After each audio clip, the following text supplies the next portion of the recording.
আজি বৰ্ষাপৰাত হাই voltage match ক্ৰমাগতভাৱে চতুৰ্থখন মেচত জয়ৰ লক্ষ্যৰে খেলপথাৰত নামিব ৰাজস্থান ৰয়েলছ। ইতিমধ্যে প্ৰথম তিনিখন মেচত জয়ী হৈ প্ৰবল আত্মবিশ্বাসী হৈ আছে ৰিয়ান পৰাগ বাহিনী। আজি ৰাজস্থানৰ সন্মুখত শক্তিশালী ৰয়েল চেলেঞ্জাৰ্ছ বেংগালুৰু। 2026-ৰ এই ছিজনটোত RCB দলটোৱে এতিয়ালৈকে 2খন মেচত জয়ী হৈ গুৱাহাটীত উপস্থিত হৈছে।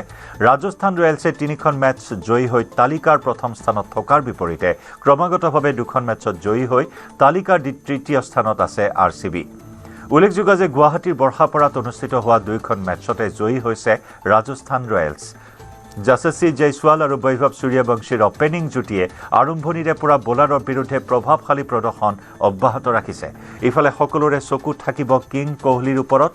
গুৱাহাটীত কোহলিয়ে এটা ডাঙৰ ইনিংছ খেলিবলৈ চেষ্টা চলাব। কোহলিৰ লগতে RCBৰ ফিল চল্ট আছে দুৰ্দান্ত ফৰ্মত। সেইবাবে আজি খেলখন যথেষ্ট উত্তেজনাপূৰ্ণ হ'ব বুলি আশা কৰা হৈছে। আজি সন্ধিয়া 7:30 লগে লগে বৰ্ষাপৰাত আৰম্ভ হ'ব এই মেচখন।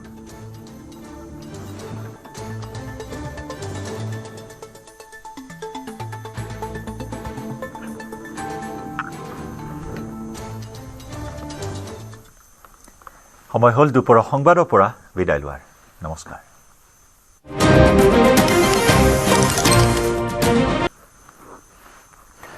ব্ৰেকিং নিউজ, শ্যাম কানু মহন্তৰ জামিন আবেদন দাখিল। শ্যাম কানুৰ জামিন আবেদন দাখিল অধিবক্তাৰ। ফাষ্ট ট্ৰেক আদালতত দাখিল কৰিলে জামিন আবেদন।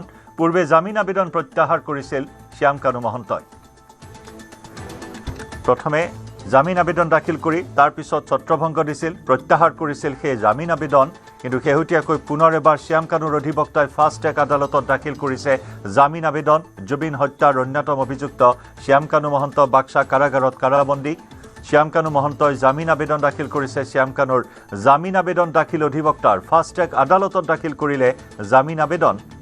পূৰ্বে জামিন আবেদন প্ৰত্যাহাৰ কৰিছিল শ্যাম কানু মহন্তই।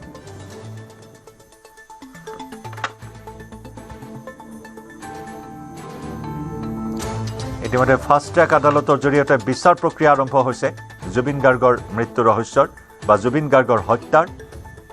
SITয়ে জুবিন গাৰ্গক হত্যা কৰাৰ কথা উল্লেখ কৰিছিল আৰু সেই মৰ্মে 5 অভিযুক্তৰ বিৰুদ্ধে হত্যাকাণ্ডৰ ধাৰা আৰোপ কৰা হৈছিল। ইয়াৰ পূৰ্বেও আন কেইবাগৰাকী অভিযুক্তই জামিন আবেদন জনাইছিল, জামিন আবেদন কৰিছিল যদিও সেই আবেদন প্ৰত্যাহাৰ কৰা হৈছিল। সেই জামিন আবেদন নাকচ কৰা হৈছিল। তাৰ মাজতে শ্যাম কানু মহন্তই ইয়াৰ পূৰ্বেও জামিন আবেদন কৰিছিল যদিও পৰৱৰ্তী সময়ছোৱাত প্ৰত্যাহাৰ কৰিছিল। ইতিমধ্যে নিৰ্বাচন সমাপ্ত হৈছে। অসম বিধানসভা নিৰ্বাচনৰ ভোটগ্ৰহণ সমাপ্ত হোৱাৰ পিছতে শ্যাম কানু মহন্তৰ অধিবক্তাই জামিন আবেদন দাখিল কৰিছে ফাষ্ট ট্ৰেক আদালতত। সতীৰ্থ সাংবাদিক বিৰিঞ্চি কুমাৰ ডেকাৰ সৈতে আমি সংযুক্ত হৈছোঁ। বিৰিঞ্চি, এই মুহূৰ্তৰ এক গুৰুত্বপূৰ্ণ খবৰ যে শ্যাম কানু মহন্ত জুবিন হত্যাৰ অন্যতম অভিযুক্ত শ্যাম কানু মহন্তৰ হৈ অধিবক্তাই জামিন আবেদন দাখিল কৰিছে ফাষ্ট ট্ৰেক আদালতত। নিশ্চয় জয়ন্ত, আচলতে আশংকা কৰাৰ ধৰণে আচলতে অসমৰ ৰাইজে এই কথাটোকে আশংকা কৰি আছিল যে যিকোনো প্ৰকাৰে আচলতে ভোটগ্ৰহণ বা নিৰ্বাচনৰ পাছতেই হয়তো এই যি 7 অভিযুক্ত আছে তেওঁলোকৰ যিখিনি আইনগত যিখিনি তেওঁলোকে জামিন পোৱাৰে হওক বা যিখিনি তেওঁলোকৰ কাম কাজ সেইখিনি ক্ষেত্ৰত যে তেওঁলোক আগবাঢ়িব সেই কথাখিনি ৰাইজৰ মাজত সেই কথাখিনি চৰ্চা চলি আছিল। আৰু সেই চৰ্চা অনুসৰি আজি কিছু সময় পূৰ্বে যি আমি তথ্য লাভ কৰিছোঁ যে যিগৰাকী কলিকতাৰ পৰা নিয়োগ কৰা শ্যাম কানু মহন্তৰ যিগৰাকী অধিবক্তা ৰাজদীপ বেনাৰ্জীয়ে শ্যাম কানু মহন্তৰ হৈ জামিন আবেদন কৰিছে ফাষ্ট ট্ৰেক আদালতত। আৰু যিহেতু আজিৰ দিনটোত কেইবাটাও বিষয়ত বিশেষকৈ মহাবীৰ ৰেকোৱা আৰু যি কেইবাখনো আবেদন আচলতে SIT ফালৰ পৰা কৰা হৈছিল আৰু অভিযুক্ত পক্ষৰ পৰা কৰা হৈছিল, সেই কেইখন আবেদনক লৈ ইতিমধ্যে শুনানি প্ৰক্ৰিয়া চলি আছে। গতিকে তাৰ মাজতে ৰাজদীপ বেনাৰ্জী যিগৰাকী শ্যাম কানু মহন্তৰ অধিবক্তা, কলিকতাৰ পৰা আহি তেওঁলোকে ইয়াত বাহৰ পাতি আছে প্ৰায় বিগত 4-5 দিন ধৰি। তেওঁলোকে জামিন আবেদন কৰিছে শ্যাম কানু মহন্তৰ হৈ। আৰু সেই সমগ্ৰ আবেদনক লৈ আচলতে শুনানি কেতিয়া হ'ব, কি হ'ব, এই কথাখিনি এতিয়ালৈকে ন্যায়াধীশৰ ফালৰ পৰা কোনো ধৰণৰ নিৰ্দেশনা দিয়া নাই। তেওঁলোকে আবেদনখন কৰিছে যে আবেদনৰ শুনানি হয়তো দিন এটা ধাৰ্য কৰিব, যে শুনানিৰ দিন ধাৰ্য কৰিব। হয়তো খুব কম সময়ৰ ভিতৰতে সেই শুনানি প্ৰক্ৰিয়া শেষ কৰি শ্যাম কানু মহন্তই আচলতে জামিন পাব নে নাপাব সেই কথাখিনি তেওঁলোকে নিৰ্দিষ্ট কৰি দিব। আৰু যদি এইখিনিতে এটা কথা আমি আচলতে কৈ থব পাৰোঁ যে যদিহে ফাষ্ট ট্ৰেক আদালতত জামিন আবেদন যদি ৰিজেক্ট হয়, যদি তেওঁলোকে অগ্ৰাহ্যও হয়, কিন্তু তাৰ তাৎক্ষণিকভাৱে তেওঁলোকে যিহেতু যাব পাৰিব উচ্চ ন্যায়ালয়ত। গতিকে উচ্চ ন্যায়ালয়ত গ'লে হয়তো তেওঁলোকে খুব কম সময়ৰ ভিতৰত তেওঁলোকে জামিন পোৱাটো প্ৰায় নিশ্চিত হৈ পৰিছে, আৰু সেই সকলোখিনিয়েই আচলতে দেখা পোৱা গৈছে। কিয়নো এই সময়ছোৱাত ফাষ্ট ট্ৰেক আদালত গঠন কৰা ঠিক পূৰ্বৰে পৰা যি গৌতম বৰুৱা যি আদালতত সত্ৰ ন্যায়াধীশ আদালতত যি ধৰণৰ আচলতে যুক্তি তৰ্ক চলিছিল, তাত বহুখিনি আচলতে SITৰ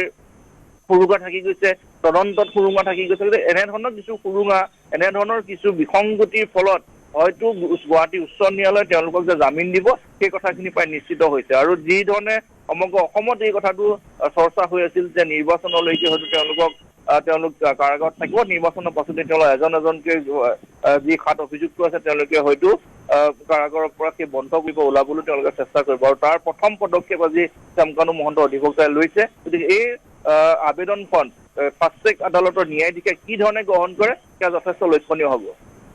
অৰ্থাৎ সকলো ফুটুকাৰ ফেনত পৰিণত হ'ব নেকি, যি সময়ত অসমবাসী ৰাইজে ন্যায়ৰ অপেক্ষাত আছে। বিশেষকৈ জুবিন গাৰ্গৰ পত্নী গৰিমা শইকীয়া গাৰ্গেও এটা কথাই বাৰে বাৰে অনুৰোধ কৰিছে যাতে অভিযুক্তই কাৰাগাৰৰ পৰা ওলাই আহিব নোৱাৰে।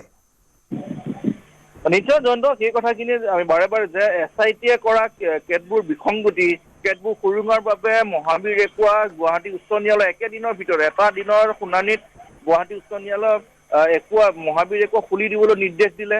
একেটা নিৰ্দেশ দিয়া হৈছিল যে শ্যামকানু মহন্তৰ তেওঁৰ পত্নীৰ সৈতে থকা যিসমূহ বেংক একাউণ্ট, সেই বেংক একাউণ্টসমূহ যিসমূহ ফ্ৰিজ কৰি ৰখা হৈছিল সেইসমূহ খুলি দিবলৈ নিৰ্দেশ দিয়া হৈছে, আৰু সেই সকলোখিনি হৈছে একমাত্ৰ তদন্তকাৰী বিষয়াৰ গাফিলতিৰ বাবে আচলতে সেইখিনি হৈছে। কিয়নো তেওঁলোকে যি ধৰণে আচলতে বেংক একাউণ্ট বা মহাবীৰ ৰেকুৱা যি ধৰণে জব্দ কৰোঁতে তেওঁলোকে যিখিনি তেওঁলোকক সেই গোচৰী অভিযুক্ত পক্ষক তেওঁলোকে যিখিনি নটিচ দিব লাগে, যিখিনি তেওঁলোকক আইনগত যিখিনি তেওঁলোকে কাৰ্য ব্যৱস্থা হাতত লৈ সেই কামখিনি কৰিব লাগিছিল তাক নকৰিলে, যাৰ সুৰুঙালৈ অধিবক্তাই সেই কথাখিনিকে উপস্থাপন কৰিল, আৰু গুৱাহাটী উচ্চ ন্যায়ালয় এটা দিনৰ ভিতৰতে সেয়া খুলি দিবলৈ নিৰ্দেশ দিলে। গতিকে সেই কথাখিনি দেখা পোৱা গৈছে। আৰু বহু সুৰুঙা আছে, সেইখিনি যেতিয়া গুৱাহাটী উচ্চ ন্যায়ালয়ৰ যেতিয়া আদালতত সেই কথাখিনি যেতিয়া দাঙি ধৰিব তেওঁলোকৰ অধিবক্তা, সেই সুৰুঙাৰ জৰিয়তে যে ওলাই আহিব সেই কথাটো কিন্তু নিশ্চিত হৈছে। কিন্তু বিৰিঞ্চি, এই যে হাজাৰ হাজাৰ পৃষ্ঠাৰ চাৰ্জশ্বিট প্ৰস্তুত কৰিলে SITয়ে, পানী নসৰকা চাৰ্জশ্বিট বুলি দাবী কৰিছিল সেই সময়ছোৱাত, কিমানখিনি লোকৰ প্ৰায় 399 জন লোকৰ সাক্ষ্য গ্ৰহণ কৰি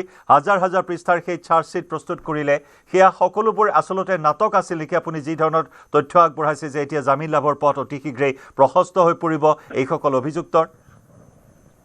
নিশ্চয় জয়ন্ত, আচলতে চাৰ্জশ্বিটৰ পৃষ্ঠা কিমান আছে বা সেই চাৰ্জশ্বিটত কিমান পৃষ্ঠাৰ চাৰ্জশ্বিট দিছে সেইটো আচলতে গোটেই ব্যৱস্থাটোত আচলতে নিৰ্ণয় নকৰে।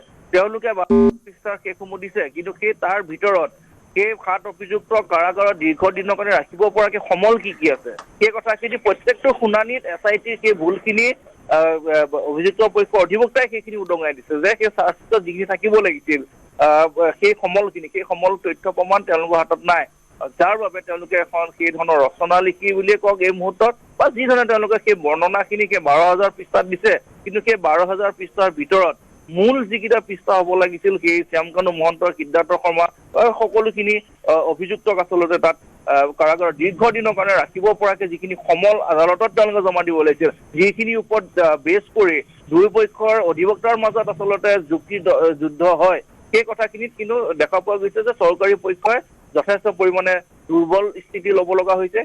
দুৰ্বল স্থিতি এইকাৰণে ল'ব লগা হৈছে যে SITয়ে তেওঁলোকে শুদ্ধ ৰূপত আৰু বিসংগতিহীনভাৱে তেওঁলোকে সেই তথ্যখিনি দিব নোৱাৰিলে। বহুত সুৰুঙা থাকিল, আৰু সেই সুৰুঙাৰ আলম লৈ তেওঁলোকৰ সেই বেংক একাউণ্ট খুলি দিলে, মহাবীৰ ৰেকুৱা খুলি দিলে, আৰু আজি নিৰ্বাচন আৰু এটা বিষয় বিৰিঞ্চি, যে মুখ্যমন্ত্ৰীয়ে যেতিয়াই দাবী উত্থাপন হৈছিল যে ফাষ্ট ট্ৰেক আদালত অতি সোনকালেই গঠন কৰিব লাগে, তেতিয়া মুখ্যমন্ত্ৰীগৰাকীয়েও এটা প্ৰতিক্ৰিয়া প্ৰকাশ কৰিছিল যে বৰ্তমানৰ বা পূৰ্বৰ আদালতখনে যেনেদৰে বিচাৰ প্ৰক্ৰিয়া চলি আছে সেই প্ৰক্ৰিয়াৰ জৰিয়তে অভিযুক্ত মুকলি আকাশৰ তললৈ ওলাই আহিবলৈ সক্ষম হোৱা নাই।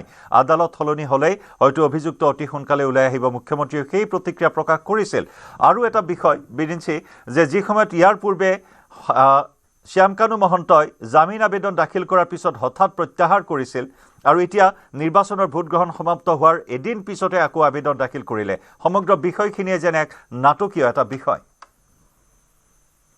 নিশ্চয় আচলতে সেইখিনি সময়ত তেওঁলোকৰ সেই কথাখিনি ধৰি লৈছিল যে তেওঁলোকৰ যিহেতু সমগ্ৰ অসমবাসীয়ে যিহেতু সেই কথাটো বিচাৰি আছিল যে এই 7 অভিযুক্ত যদি সোনকালে যদি তেওঁলোকে জামিন পায় তেতিয়াহ'লে জুবিন গাৰ্গৰ ন্যায় ক্ষেত্ৰত বা আজি এই 2টা দিনৰ ভিতৰত বা কেইদিনমান পাছত যদি শ্যামকানু মহন্তৰ কাৰাগাৰৰ পৰা ওলাই আহে সমগ্ৰ তদন্ত প্ৰক্ৰিয়াত তেওঁ আউল লগাব পাৰে সেই কথাখিনি চৰকাৰী অধিবক্তাই তাত সজোৰে উপস্থাপন কৰিছিল সেই কথাখিনি তেওঁলোকে দেখাইছে আৰু তাৰ বাবে তেওঁলোকে গম পাইছিল যে চৰকাৰেও যিহেতু যৎপৰোনাস্তি চেষ্টা কৰিছে যে তেওঁলোকক সেই সাধুটো যিকোনো প্ৰকাৰে কাৰাগাৰৰ ভিতৰত ৰাখিব লাগে গতিকে অভিযুক্ত পক্ষই ভাবিছিল যে এইখিনি সময়ত কাৰাগাৰৰ পৰা ওলোৱাৰ পথ যিহেতু তেওঁলোকৰ বাবে মুকলি নহয় তেওঁলোকৰ সহজ নহয় যিহেতু তেওঁলোকে যদি জামিন পোৱাৰ পাছত তেওঁলোকক কি ধৰণে সহায় কৰিব তেওঁলোক কাৰাগাৰৰ পৰা কেনেকৈ ওলাই আহিব সেই ধৰণৰ কিছু কথাও যিহেতু চৰ্চা হৈছিল গতিকে এই সমগ্ৰ বিষয়টোক লৈ মুখ্যমন্ত্ৰীগৰাকীয়ে যিহেতু প্ৰতিক্ৰিয়া ব্যক্ত কৰিছিল গতিকে এইখিনি সময়ত কিন্তু আচলতে যিহেতু তেওঁলোকে জামিন আবেদন কৰিছে এইখিনি সময়ত এই মুহূৰ্তত বল আছে আচলতে চৰকাৰী অধিবক্তাৰ হাতত আৰু SITৰ হাতত তেওঁলোকে যদি তেওঁলোকৰ হাতত থকা যিখিনি অতিৰিক্ত তথ্য প্ৰমাণ অতিৰিক্ত যিখিনি তথ্য সমল বা তেওঁলোকৰ লোক অধিবক্তাই যদি সজোৰে যুক্তি উপস্থাপন কৰিব পাৰে শুনানিৰ দিনটোত তেতিয়াহ'লে এইগৰাকী শ্যামকানু মহন্ত যে আৰু কিছুদিনৰ বাবে জেলত ৰাখিব পৰা যাব সেই কথা নিশ্চিত কিন্তু কিমান তেওঁলোকে সজোৰে সেই কথাখিনি উপস্থাপন কৰিব পাৰিব কিমান তেওঁলোকে তেওঁলোকৰ অধিবক্তাৰ বিৰুদ্ধে তেওঁলোকে কিমান কি তেওঁলোকে যুক্তি দিব পাৰিব সেইখিনিত কিন্তু যথেষ্ট এই মুহূৰ্তত সকলো সন্দিহান হৈ আছে ধন্যবাদ বীৰেন সিং